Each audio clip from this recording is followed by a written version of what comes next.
بسم اللہ الرحمن الرحیم. خاتون حضرات السلام علیکم. آپ دنیا کے کسی بھی گوشے میں ہوں, کسی بھی ملک میں ہوں, کسی بھی شہر میں ہوں, اختر عباس کا آپ کو سلام پہنچے. ہم سب کی آرزو ہوتی ہے کہ زندگی دیوار پہ لگی اس خوبصورت پینٹنگ کی طرح ہو, رنگ اس کے پکے ہوں, شاندار ہو, مستقل ہو, کئی دہائیاں ایک جیسی چلتی رہے, پر نہیں چل سکتی. جذبے بھی ایسے ہی ہوتے ہیں اور تعلق بھی ایسا ہوتا ہے. ایک لفظ جو ہم بہت سالوں سے سنتے ہیں وہ ہے محبت کا, اور محبت کے بارے میں عام طور پہ ہم سب کا ماننا یہ ہے کہ ہمیں خوشی دیتی ہے, راحت دیتی ہے, ہم کو تھوڑا اچھا بنا دیتی ہے اور رشتوں کو قریب کر دیتی ہے, نہ رشتے بنا دیتی.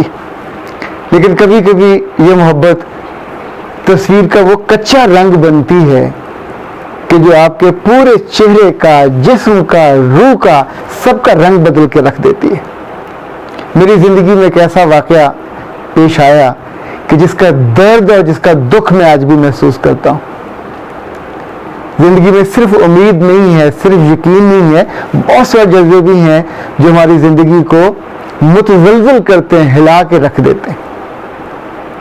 آپ کو حیرت ہوگی کہ مجھے نہیں یاد میں نے زندگی میں کبھی کسی سے سائیکل یا موٹر سائیکل یا گاڑی چلانے کے لیے مانگی. ہمیشہ اپنی استعمال کی نہ ہوئی تو جیسے آپ ٹیکسی لے لیتے ہیں, رکشہ لے لیتے ہیں. کالج میں تھے تو کبھی موٹر سائیکل خراب ہوتا تو وین لے لیتے تھے. جن دنوں میں پروفیشنل لائف میں آیا, کچھ نئے لوگ میرے دوست بنے. ان میں سے ایک ایسا دوست تھا جو مجھے بہت عزیز تھا. ایک رات کچھ 11:30 بجے کے قریب وہ میرے گھر آیا. اس کو میں اندر لے کے آیا, چائے پلانے کی کوشش کی. اس نے کہا نہیں, چائے نہیں پیوں گا, کھانا بھی نہیں کھاؤں گا, میں کسی کام سے آیا ہوں. میں اس کی آنکھوں میں دیکھ رہا تھا, اس کے چہرے کو دیکھ رہا تھا, اس کے ماتھے پہ پسینے آ رہے تھے. اس نے مجھ سے کہا میں آپ کی گاڑی لینے آیا ہوں. اچھا, اس سے پیشتر کبھی اس نے مجھ سے کبھی کوئی چیز نہیں مانگی تھی. ایون اس کے کچھ عرصہ پہلے جب اسے محبت ہوئی ایک لڑکی سے اور دونوں نے اکٹھا رہنا شروع کیا تو ہمارے گھر آیا. تو ہمارے گھر میں جتنے زائد چیزیں تھیں میری اہلیہ نے, ایون ایک توا, برتن, چھوٹی چھوٹی پلیٹیں, جگ, گلاس, یہ سوچ کے کہ چونکہ انہوں نے محبت کے ساتھ رہنا شروع کیا ہے تو انہیں کہا گھر میں تھوڑا ہمارا حصہ ہو جائے گا. اور ان کو تب بھی اس نے مانگا نہیں تھا, نہ طلب کیا, نہ اصرار کیا, نہ ایون اس کے حاشیہ خیال میں بھی تھا. اور یہ تو ہماری محبت تھی اس کے لیے. اس رات جب 11:30 بجے وہ آیا اور 10-15 منٹ کے بعد اس نے مجھ سے گاڑی کا سوال کیا تو میں نے پوچھا خیریت ہے. اس کا جواب اس نے فوراً نہیں دیا. وہ سوچ میں پڑا, پھر اس نے میری طرف دیکھا اور کہا کہ دنیا میں اس بات کا کسی کو علم نہیں ہے, اب صرف آپ کو بتانے لگا ہوں کہ وہ لڑکی جس کے ساتھ میں رہتا ہوں شی واز پریگننٹ, اور ہم نے اس کو ابارٹ کرانے کے لیے ہاسپٹل داخل کرایا. اور وہ لاہور کا مشہور ہاسپٹل اقبال ٹاؤن میں کارنر پہ وہ واقع, اور وہاں اس کی بلیڈنگ شروع ہوئی. اتنی زیادہ کہ ڈاکٹرز نے جواب دے دیا. اس نے کہا کہ جب میں وہاں سے آیا ہوں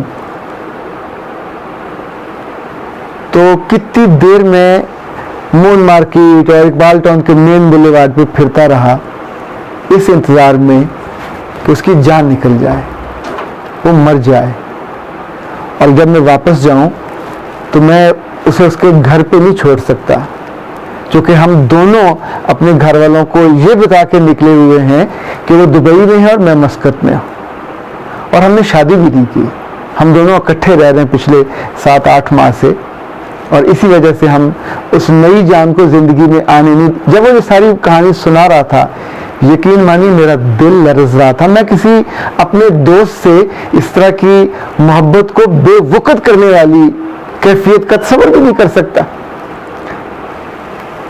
جب اس نے بات پوری کی تو میں نے اس سے صرف ایک بات پوچھی, اب تم کیا کرو گے؟ اس نے کہا وہاں سے اس کی میں لاش لوں گا, گاڑی کے پچھلی سیٹ پہ رکھوں گا, اور پھر رات کے اندھیرے میں جب تھوڑا اور گہرا ہو جائے گا 2-3 کسی قبرستان میں ڈال آؤں گا. کوئی ٹریس نہیں کر سکے گا کہ وہ میرے ساتھ تھی. میں نے زندگی میں کبھی کسی کو سختی سے نہ نہیں کی, کبھی کسی کو ڈانٹا بھی نہیں, پر اس لمحے مجھے ایسا لگتا تھا کہ اگر وہ کچھ دیر اور میرے پاس بیٹھا تو میرا ہاتھ اٹھے گا, وہ کچھ دیر اور میرے پاس بیٹھا تو میرے دل کا جو خون ہے, جو اندر مجھے زخم لگے ہیں, اس کا اظہار ہو جائے گا. محبت کو میں نے زندگی میں کبھی اتنا بے وقت ہوتے نہیں دیکھا. وہ محبت جو خوشی کا باعث ہوتی ہے, وہ محبت جو زندگی میں سکھ کا اور عزت کا باعث ہوتی ہے, وہ محبت جو آپ کو مضبوط کرتی ہے, وہ اتنی بے وقت ہو جائے, ایک ایسی لاش بن جائے کہ جس کو رات کی تاریکی میں, رات کے اندھیرے میں کسی جانور, کسی کتے کی لاش کی طرح اٹھا کے آپ پھینک آؤ اور تب آپ کا دل نہ لرزے. اس لمحے وہ محبت جس کے دعوے تھے, وہ محبت جس کی وجہ سے دونوں گھر سے بھاگے تھے, وہ محبت جس نے ایک دوسرے کو سبز باغ دکھائے تھے, وہ کہاں چلی گئی تھی؟ کیا پہلے دن سے روح میں, دل میں, نگاہ میں محبت نہیں, نفس تھا, ہوس تھی کہ جس نے اس رشتے کو بے روح کر دیا, بے وقت کر دیا؟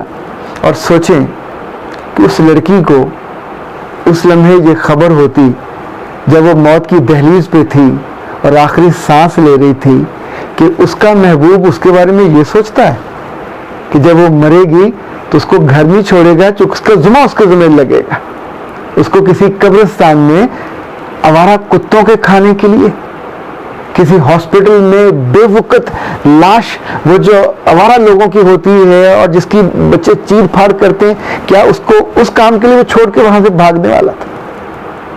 میں نے کبھی کسی کو نہ نہیں کی, پر اس لمحے جب میری زندگی میں پہلی دفعہ کسی نے گاڑی لے جانے کی فرمائش کی, میں اٹھ کے کھڑا ہوا اور میں نے اسے نہ صرف معذرت کی. جب وہ جا رہا تھا تو میں نے دروازہ گھر کا بند نہیں کیا, دل کا دروازہ بھی بند کیا.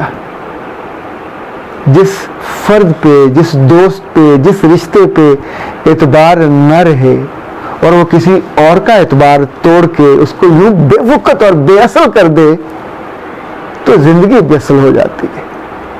وہ جو زندگی کی خوبصورت پینٹنگ اور تصویر ہوتی ہے جس کے رنگ پکے ہوتے ہیں, وہ سارے کچے ہو جاتے ہیں, اور کچے ہو کے آپ ہی کی روح پہ, آپ ہی کے جسم پہ, آپ ہی کے کپڑوں پہ اس طرح آتے ہیں کہ شکل پہچانی نہیں جاتی. آج اتنے برسوں بعد مجھے وہ یاد آیا, پر یقین مانیے اس وقت بھی میں اس کی شکل پوری کوئی ویژولائز نہیں کرنا چاہ رہا, پر آپ کو یہ بتانا چاہ رہا ہوں اپنے پیاروں کو, اپنے بچوں کو, اپنی بچیوں کو, اپنے بیٹوں کو, اپنی بیٹیوں کو کہ بیٹا کبھی محبت کرو تو اس کی ذمہ داری لیتے ہیں, اس رشتے کو قانون کی شکل دیتے ہیں, اس کی عزت بناتے ہیں, اس کی وقت بڑھاتے ہیں, اور جب سکھ میں ساتھ ہے تو دکھ میں یہ تو نہیں کرتے. جو یہ کرتا ہے وہ آنکھوں سے بھی گرتا ہے. اور سوچیں, یہ تو ایک انسان ہے جس کو علم ہوا, جب میرے رب کو یہ علم ہوا اس نے وہ سارا منظر دیکھا ہوگا, اس کو کتنا برا لگا ہوگا کہ جس مخلوق کو اس نے پیدا کیا تھا اشرف بنا کے, وہ صرف جسم سے کھیلنا جانتی ہے, وہ صرف ہوس کا مزہ لینا جانتی ہے. جہاں ذمہ داری آئے, جہاں رسپانسبلٹی آئے, جہاں زندگی کو اٹھانے سنبھالنے کا وقت آئے, وہاں چھوڑ کے یوں سائڈ پہ ہو جائے کہ اس وجود کو جو اس کی محبت کا مرکز تھی, جو اس کی آنکھوں کا سب کچھ تھی, جو دل کا سرور تھی, اس کو وہ یوں پھینکنے کا پورا پلان کر کے آئے کہ انسان سن بھی نہ سکے. اللہ آپ سب کو زندگی میں ایسے دکھ سے بچائے رکھے, ایسی تکلیف سے بچائے رکھے جو اندر تک آپ کو زخمی کر دے. آپ کے بچوں کو اور آپ کو ایسی ساری کیفیت سے میرا رب محفوظ رکھے. اجازت دیجیے, السلام علیکم, خدا حافظ.